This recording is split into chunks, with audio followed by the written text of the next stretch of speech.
Break news విశాఖపట్నంలో యోగా అంతర్జాతీయ దినోత్సవ వేడుక 21న జరిగే అంతర్జాతీయ యోగా దినోత్సవ వేడుకలకి శరవేగంగా ఏర్పాట్లు జరుగుతున్నాయి.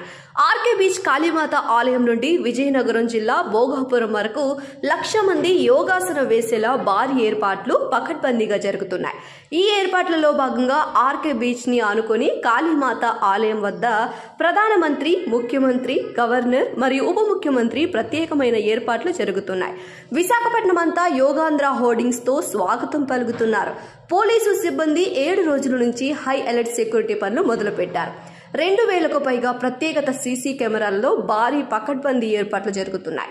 21న జరగబోతున్న యోగా దినోత్సవ వేడుకలలో ప్రతి 1000 మందిని ఒక భాగంగా విభజించి యోగాలో పాల్గొన్న ప్రతి ఒక్కరికి టీ-షర్ట్, యోగా మ్యాట్ మరియు వాటర్ బాటిల్ వసతులు కల్పిస్తున్నారు.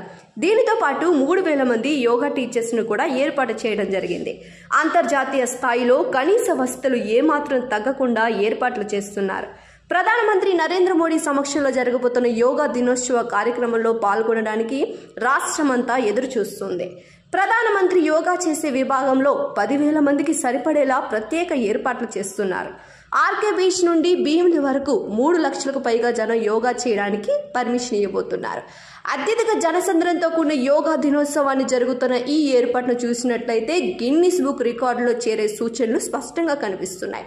ప్రపంచం మొత్తం మీద 177 దేశాలు ఈ యోగా దినోత్సవం జరుపుకోబోతున్నాయి. ఆంధ్రప్రదేశ్ పేరు ప్రపంచ వ్యాప్తంగా మారుమోగాలని ఏపీ ప్రభుత్వం చేస్తున్న ఈ ఏర్పాట్లు చూసి మిగిలిన రాష్ట్రాల వాళ్ళు ఆశ్చర్యపోతున్నారు. ఈ రోజు సాయంత్రం 6:45 నరేంద్ర మోడీ విశాఖకు చేరుకుంటారు. ముఖ్యమంత్రి చంద్రబాబు నాయుడు, ఉప ముఖ్యమంత్రి పవన్ కళ్యాణ్ మరియు గవర్నర్ అబ్దుల్ నజీర్ స్వాగతం పలకబోతున్నారు.